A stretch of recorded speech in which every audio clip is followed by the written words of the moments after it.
Olá, seja bem-vindo ao Visão Trabalhista Entrevista. Hoje o nosso papo é com o professor Francisco Fonseca. Ele é cientista político e professor da Fundação Getúlio Vargas e da PUC de São Paulo. Também é um pesquisador da relação entre neoliberalismo, a imprensa, esses temas que têm tudo a ver com a realidade que a gente está vivendo hoje em dia. E ele é um dos autores que estão numa coleção de livros que a gente já abordou aqui no nosso programa, que chama Enciclopédia do Golpe. O Francisco escreveu um capítulo, um artigo, que está falando da relação de mercado da mídia e essa relação com o próprio golpe que aconteceu. Francisco, obrigada pela sua presença aqui no nosso programa. E eu queria começar lembrando um pouco dos momentos que antecederam o golpe que retiraram a presidente Dilma do cargo. A gente muito ouvia falar, inclusive de pessoas que entendiam que a Dilma não tinha cometido um crime de responsabilidade, que era necessário ela sair. Porque se ela não saísse, o Brasil continuaria em crise.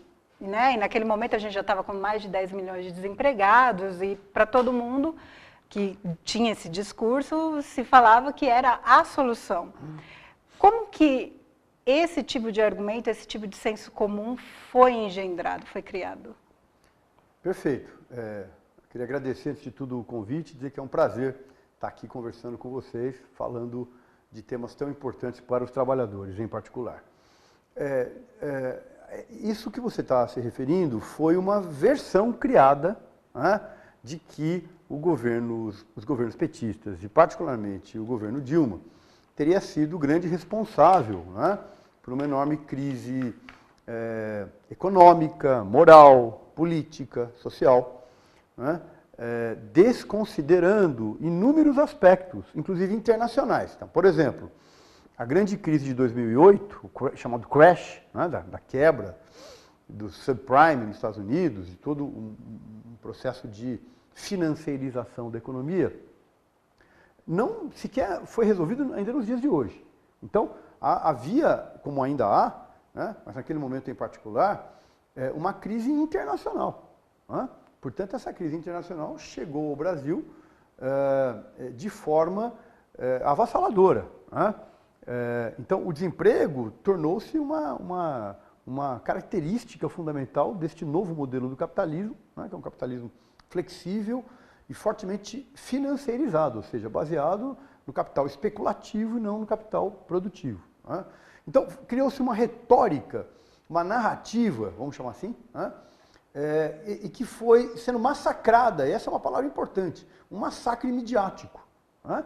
Quando nós tomamos, por exemplo, todos os grandes jornais no Brasil, as emissoras de rádio, né, e televisão, todas a grande mídia, capitaneadas todas pela líder golpista nesse país, que é o Sistema Globo.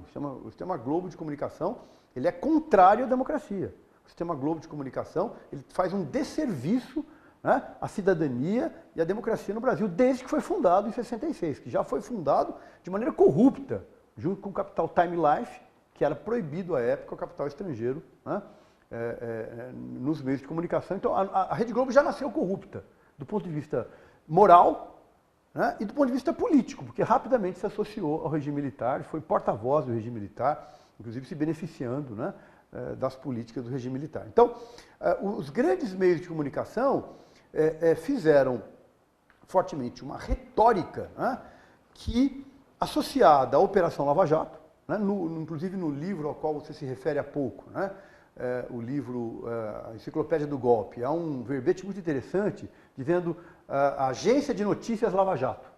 Né? Quer dizer, a Lava Jato se articulou fortemente, continua articulado nos dias de hoje, com a grande mídia. Não haveria Operação Lava Jato sem grande mídia. É aquilo que eu chamo, né, no artigo que eu escrevi, que é sobre mercado e mídia, em vários outros artigos, de um grande consórcio golpista. Né?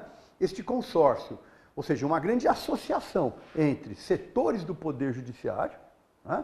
A Lava Jato, dentro dela está a Polícia Federal, Ministério Público Federal, né? De certa forma a própria Procuradoria-Geral da República, né? Juizado de primeira instância, o Tribunal Regional 4 da Federal Regional de Porto Alegre. Isso tudo é um grande consórcio, do ponto de vista jurídico, que se associa com a grande mídia comercial, que por sua vez se associou a setores do parlamento e do executivo, ou melhor, do sistema partidário, né, que deram o golpe parlamentar. PMDB, PSDB. O PSDB é o grande partido golpista no Brasil. Né? Então, quer dizer, a mídia ela vocaliza todos esses interesses desses grupos. Exatamente. Mas esses grupos, por sua vez, estão articulados com outro, que é o grande capital. Né? Então, é interessante observar isso.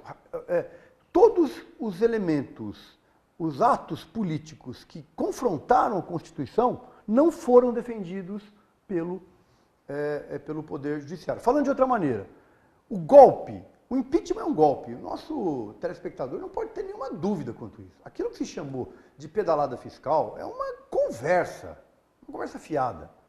Pedalada fiscal é uma manobra contábil, feita por todos os presidentes da República desde 1989. Feita por todos os governadores desde 1989.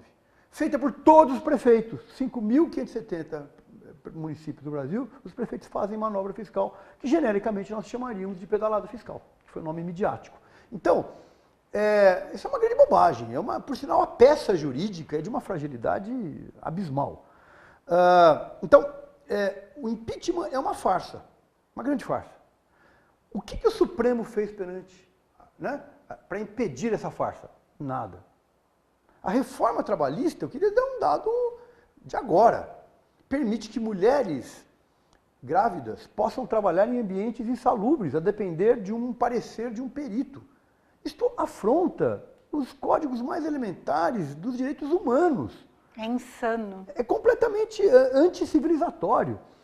Mais ainda, a Organização Internacional do Trabalho, que é uma organização da ONU, que lida com o trabalho no mundo capitalista, enviou uma carta ao Brasil dizendo que seria inaceitável isso. Isso é vigente. Hoje, qualquer empresário pode contratar uma mulher grávida, né, e obrigá-la a trabalhar em ambiente insalubre. O que o Supremo Tribunal Federal fez? Nada. O que o Ministério Público, que é um defensor, em tese, da Constituição, fez com isso? Nada. E como que a mídia tratou essa questão? E a mídia trata como modernização, a suposta modernização, que é mais ou menos, essa modernização seria mais ou menos como o galinheiro e a raposa, né? Nós estamos dizendo para a raposa, cuide do galinheiro. É mais ou menos isso, né? Ou seja, enfraquece completamente, né, a força de trabalho naquilo que ela tem de mais elementar, que é a sua capacidade, né, de ter poder de negociar com os capitalistas, sendo que esse poder já é intrinsecamente assimétrico. Então, a reforma trabalhista que quer destruir os sindicatos, ao impedir o seu financiamento, não é isso? Precarizar as relações de trabalho, individualizar o trabalhador na negociação, impedindo, dificultando as negociações coletivas, né? Mais ainda, tornando o trabalho intermitente. O trabalhador fica à disposição completamente do empresário, né? Terceirizando inteiramente a mão de obra, uma terceirização irrestrita.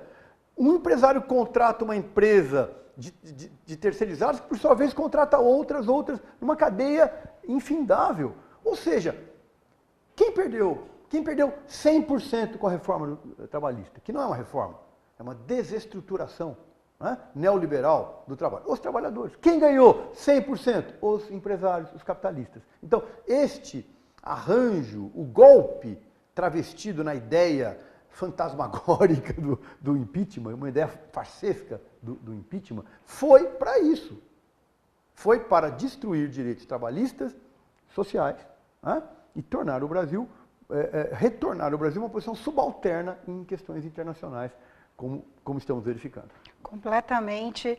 E ver em retrospecto faz a gente lembrar da série de manifestações, dos discursos, das transmissões ao vivo, de todos os instrumentos usados para fazer com que as pessoas caminhassem num só sentido. E a gente vai continuar nesse retrospecto, nessa análise no próximo bloco, porque é muito importante a gente compreender esse momento que a gente está vivendo, porque a gente ainda tem chance e deve reagir. Até já!